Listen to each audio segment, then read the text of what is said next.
Hello and welcome to Channels Book Club. My name is Olakunle Kasumo and it's great to be on the show. Well, who doesn't know the legendary Professor Wole Soyinka, the iconic figure who transformed Nigerian and African literature in many ways, especially after he won the prestigious Nobel Prize for Literature. Well, Wole Soyinka has been in our history in this country in the last 90 years. And I say 90 years because he turned 90 very recently, and there have been celebrations of him across the country and beyond, on the continent and Europe, all over the place. And it just shows how iconic Professor Wole Soyinka is to world literature. Well, Professor Soyinka, 90 years, what a life he has lived. Controversies, drama, action, espionage, comedy, music, poetry. I mean, just name it all. He's been there. His name has popped up every now and then. And when you talk about contemporary Nigerian history, Wole Soyinka's story is in many ways our history. Well, in celebration of the iconic Wole Soyinka, we're dedicating this particular episode to exploring his life, but not just his life, a documentary, a fascinating one, I have to say, because I've had the privilege of watching its screening, has recently been released. Or you might want to say the screening is being shown, and very soon the documentary will be out there for you to watch. Well, we've got the creator of the documentary with us in the studio today, and he'll be joining us to talk about Wole Soyinka and also his documentary. He himself is a very accomplished writer, linguist, and just wears many hats, a brilliant, brilliant young man. Kol Tbosn joins us to talk about Professor Wole Soyinka and his documentary, Ebrohimie Road. Kol Tbosn is a Nigerian linguist, polymath, poet, and publisher of Olongo Africa. Túbosún is a Fulbright scholar, Miles Morland Writing Fellow, Chevening Research Fellow at the British Library, and a recipient of Premier Ostana Special Prize. He's the author of 2 collections of poetry, Edwardsville by Heart and Igbaewe translated poems of Emily R. Groschels. Túbosún has translated works of Wole Soyinka, Chimamanda Adichie, Haruki Murakami, and others between English and Yoruba.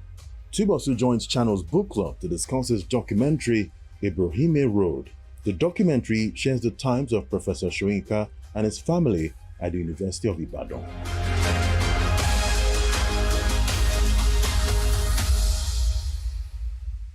Kolá, nice to have you on Channels Book Club again. Thank you. Nice to be back. It's been a while now. Yes, a couple of years now. How has it been for you?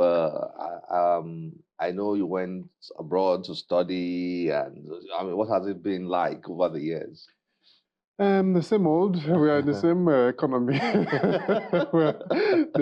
What is happening around the world is I mean, we're really in a global village, so to speak. So everything that affects one somewhere affects everybody else elsewhere indirectly. So we're here. We're still here. So that's a good thing. And you've been cooking, because I watched your which we're going to talk about a lot, your newly released documentary. We're going to focus on that in this conversation. But well done. Thank you. And that told me what you've been cooking. Yes. Quietly. Fantastic. Yes, thank you. But before then, I mean, your documentary is about the legendary Wole Soyinka. A little bit about him. And of course, connected to his home at Ebrohimie Road in UI. But we'll talk about that. But let's talk about the prof. He turned 90 recently, and there have been celebrations, not just in Nigeria, I mean, on the continent and beyond. When we say Wole Soyinka, it's easy to assume. I mean, we hear Wole Soyinka every time, legend, icon, and all that. Who is Wole Soyinka to you? That's a big question. He's a legend. He's a writer. He's someone whose work has inspired my generation. I don't think there's any time I can think about in my growing up that Wole Soyinka's name has not been prominent and relevant in significant ways. I remember the first book my father gave me to read, I think, was Archaic Years of Childhood. And he remarked that, well, this man, his English is always hard to understand, but this particular one is easy to read. And I read it, and it was quite a delightful book of childhood, which was totally different from the Soyinka we had heard about as, big English and all that. Of course, we eventually discovered a number of other works of his through school and stuff like that. The big English. Big English, yes. Some more easier to access than others. But he has been a very significant person, both in literature, which I've involved myself in, but also in like human rights and politics. And you couldn't escape it. I went to secondary school from 91 to about 97. So all those times of civil rights, Nigerian crisis, Abacha, and all those things. We went through all of that, and his name was always prominent as one of those fighting for Nigeria, even though he was on exile. So he's been so many things, I can't put my hand on it, but he's been a very significant person in the Nigerian history. He has been so many things. I think that's what makes Wole Soyinka different, special. Literature, of course, we all know the story. Nobel Prize winner, etc., and all his works over there. Playwriting, poetry. Drama, poetry, and then there's that crisscross into politics. While he's not a politician, he has he has dealt with politicians and politics almost all his life and all that. That's what makes him unique, isn't it? Yes. I think carrying. You expect for every citizen to be involved, at least in what is going on around them. But he has done it way more than other people, and I think even put his life on the line in many cases. And that, I think, elevates him beyond just someone who writes about social issues to someone who actually, wants things to change and is willing to go through any lengths to make it happen. It's quite a significant life story, and to have him be 90 years old, in spite of all the travails he's gone through, shows that, I think there's some quotation in the Bible about whoever gives his life gets it back or something like that. And whoever tries to protect his life can lose it. Yeah. He has put himself in danger in so many ways, and he's still here. So it's kind of a significant life and makes it worthy of notes of emulation, I think. Do you think what we like to call, those we like to call members of the Gen Z generation, do you think they understand, what Wole Soyinka represents or who he really is? And is there with recent politics now, the obedient movement, Wole Soyinka's comments, etc., is there a different perception of him amongst that generation? Yeah. I used to teach in a high school in Lagos. One of my students that I've become friendly with over the years kept asking me this question, and he belongs to this young new generation. And I realized for many of them, the perception of Soyinka they have is not the one we had. Because, like I said, when I was in secondary school, is the one we had Radio Kudirat and all of those times. But they have a different Soyinka who was actively criticizing Jolo Jonathan during his administration and didn't criticize Buhari as much for some time, and then seemed, at least by their judgments, to have turned a blind eye to a number of shenanigans that happened during the last election. And when we tell them about the Soyinka, we know who went to the radio to protest and to use a gun to yell at a politician who tried to steal an election. They're like, it doesn't exist. These are not the same people. What happens? And it's a question that I think is genuine. They really want to understand, how is this person that you guys talk about so much the same person that we see? And there's no way you can convince them, because the guy is still alive. He's still granting interviews. They can hear him. It's not, you can tell him the version and assume that they don't see what they're seeing with their own eyes. So I think it's quite interesting. And part of what I intended to do with the documentary, which we will talk about, is to go back into the 60s when he was a different person, when he was a younger person, and look at the challenges of the things he had to go through and how he dealt with the situations at the time. Again, you can't change people's minds, but hopefully giving them perspective of what we know can help contextualize for them who he has become. Maybe it will help them understand him better. Maybe not. Maybe he has changed, who knows? But at least a complete knowledge of somebody helps you understand them better than just a one-dimensional issue of, oh, he's anti-obedient or he's anti-Igbo, which I don't think he is. But there are so many parts of him, and so many, there are people before us who knew a different part of him as well. And they gave us books and, you know, places for us to learn and understand. And we've read and gone through those things. So we are creating some other means for younger people to at least engage with the part of him we know. And hopefully, you know, they pass that on as well. So the idea of your documentary, Ebrohimie Road, was that influenced by who Wole Soyinka is to you, what he meant to you? Did the idea come from there? Or did you just decide to do that documentary on an entirely different basis? Yeah, so the first time I went to that house on Ebrohimie Road, I think was 2018.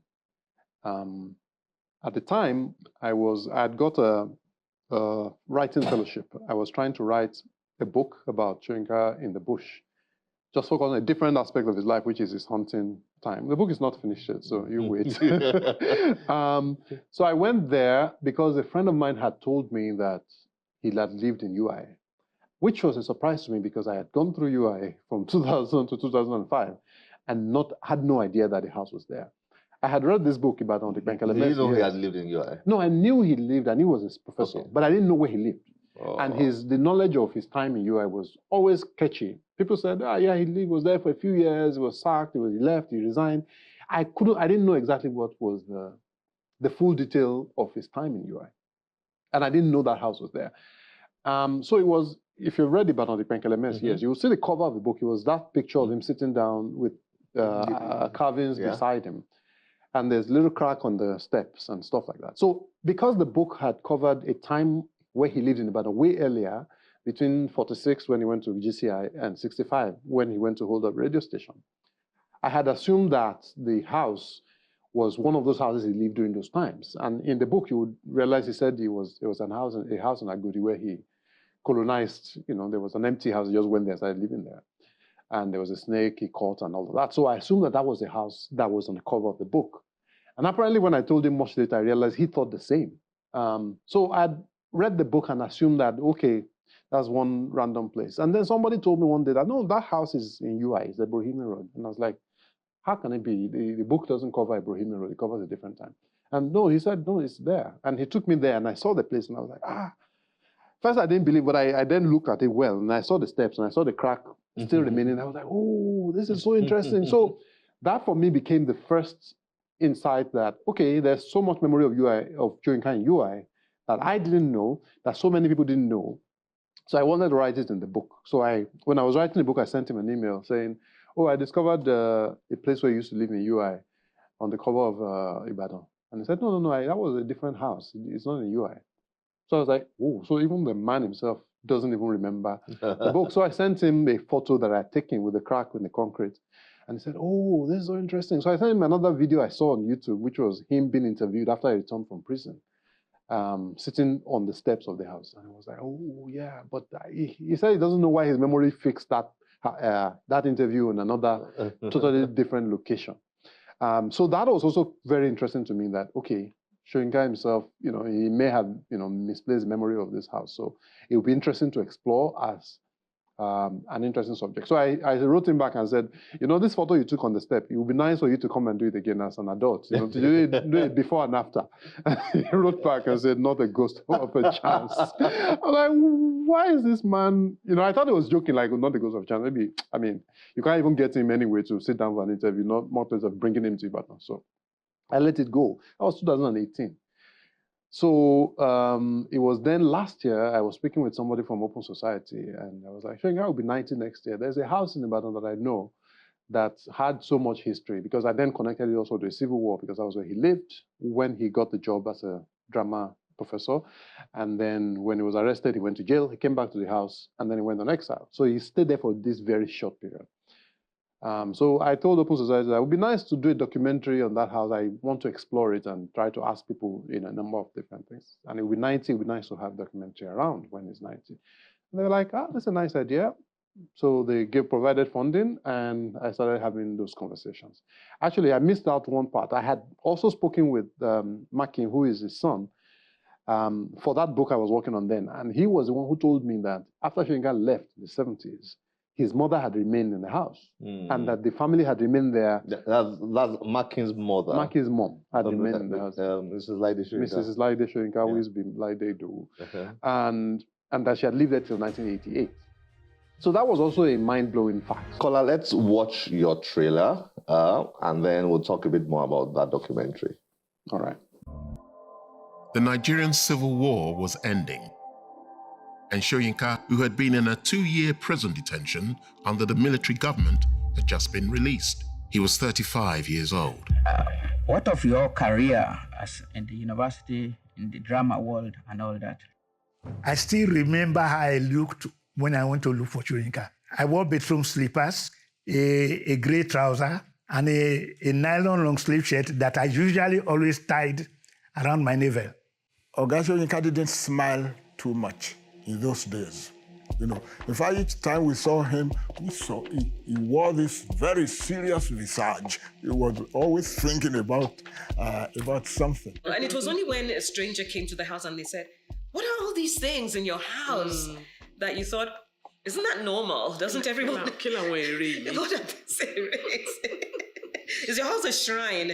And that's when you stopped and thought, oh, doesn't everyone really have that? The apartment at the bungalow at Ebrohimie carries a weight of history. Ebrohimie was one of those places where I enjoyed that sense of solitude. Here in Ibadan, on the steps of that bungalow and within the concrete walls of the home it leads to, are stories decades old, with significance not just to the writer and his family, but to the nation itself. The question of memory, belonging, academia, family, literature, politics, and even ecology. So does he want to go back there with you? Is the question, would he want to go back to Ebrohimie Road? What does it mean to him again?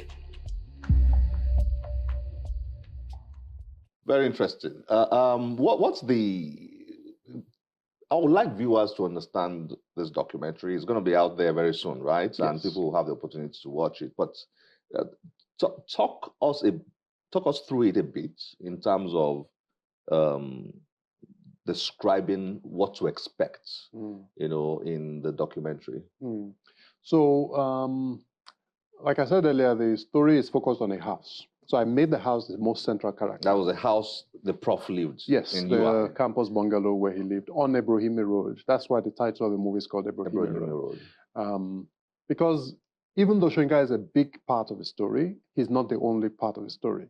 There were so many things I learned about the house, how it became a center of political, agitations as well. In the 70s, apparently after Kunle Adepeju, who was a student activist who was shot by police in 1971, died. So a lot of those activists in UI were meeting there. They were meeting in the house. They were meeting Mrs.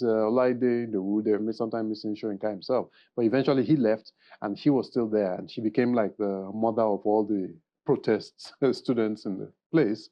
So the house became this interesting character of the story. So people who watch the documentary will see how, of course, Soyinka got there to live there, where he was before he came there, why he chose that house as a place where he wanted to live. Because as a writer, why would you want to live in a place that's in a bush? At the time, it was totally surrounded by forests. So he explained why he did that. And then you get to talk about what happened, the memories of those who lived there, the carvings and what kind of things people went through with the carvings. And then the story of him going to exile, or also him being arrested in UI for going to visit Ojukwu during the Biafra War. I like the fact that you highlighted the story of Mrs. Olaide Soyinka, because she is a hero whose story has not been told enough, enough, in my opinion. I agree. And I like the fact that you highlighted her story and gave her enough time, in my opinion, in the documentary. And she was able to shed light on aspects that not many of us, not many of us really knew before. That was critical for you, right? Her story. Yes. From the very beginning, I had been telling everyone that I was when I was doing the pre-production that I think this movie would be incomplete without Mrs. Soyinka in it, because we know Soyinka, we know Wole Soyinka. Almost everybody has written everything about him. We know of Mrs. Olaide from the dedication he put in Demanded, to Laide, who rejected compromise and demanded justice. It was nice. But we also know that they separated after a while. And the fact that he lived longest in the house made her a more central character to me. And I thought it was interesting to have her on the screen to speak. So it took a while to convince her to agree. I had got the daughters, I'd spoken to them. I asked them about her and her role and how she managed the family when Soyinka was in prison and when he was back, how she raised many of Baba's Prof's children, some of who came from other women. She was such a resilient factor in his life in many ways, and I thought that we hadn't heard enough about her that we should. So, but for some reason she was reticent. She was in that house when Professor Wole Soyinka was in prison. Yes. It was in that house. Yes. Because he was imprisoned while in that house, and he returned to that house. Exactly. After imprisonment, which was about 2 years, thereabouts. Yeah. Interesting. And the story of how, that was obviously very traumatic for her, staying in the house while her husband was in jail, with the kids and all that. It's a very interesting angle. Well done. Thank you. Thank you. I was happy that she was able to show up and speak in her own words, and for people to speak to her about her as well. We had got many opinions about her as well from the children and from many people. I was committed to, if she decided not to come in the end, would use the opinion of other people. But eventually that she was able to speak for her own, I loved it. And on July the 11th, we screened it at the African Studies in UI. And she was there to watch it with everybody, and they gave her a round of applause, a standing ovation. I think that was very nice, ending a very nice tribute for the role she played in his life and for the role she played in the movie as well. And for just her presence and her resilience over the years, I thought it was interesting. Kolá, thank you very much for joining us on Channels Book Club and sharing your thoughts on Professor Wole Soyinka, and of course, introducing your new documentary. I wish you all the best. Thank you very much. Thank you.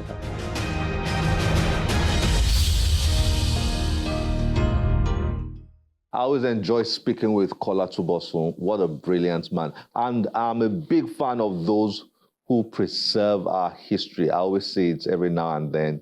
We have to work hard to ensure that we preserve our history. It's so important. And what a job he's done with this documentary, Ebrohimie Road, to preserve an important part of Nigerian history. Well, the Nigeria Prize for Literature is the biggest prize in Africa. And for the 2024 edition, the long list is out. Remember, after the long list, there will be a short list of 3, and one of the 3 shortlisted writers will become the winner of the big prize. When I say big prize, I mean big prize. You do the numbers. $100,000. I could do with that, but I have not written any this year, so none for me. Well, let's see the long list, and we'll begin to then guess who might be in the short list that will soon be announced. Enjoy this.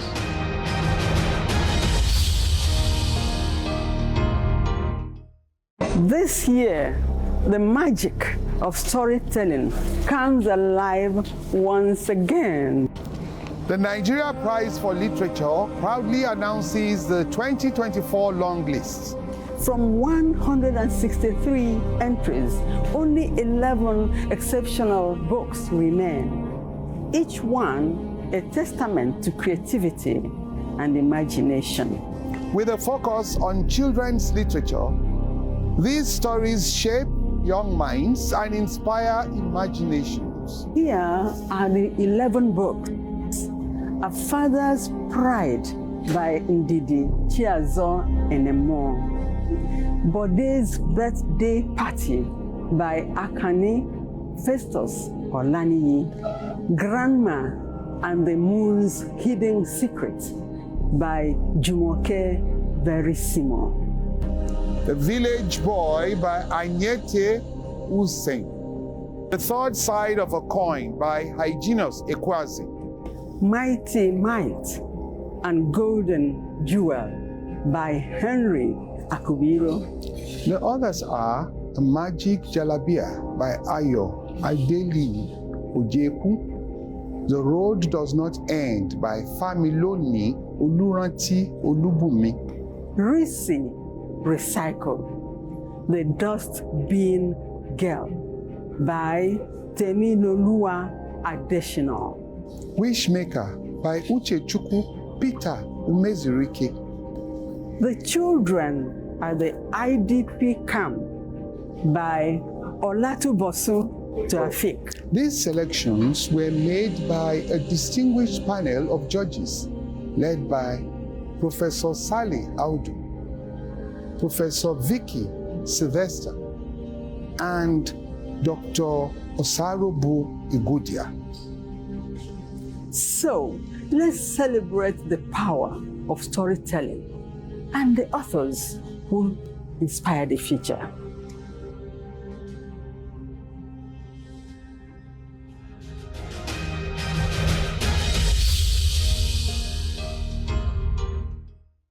Congratulations to those who have made the long list for the Nigeria Prize for Literature 2024. Very soon, the short list will be out, and then in October, the winner will be announced, the new winner for the Nigeria Prize for Literature. This is where we have to call it wraps. This is where we have to end the show today. As always, we'll be delighted to get your feedback through any of our social media platforms displayed on your screen. My name is Olakunle Kasumu. Remember, one great book can change your life. Bye-bye.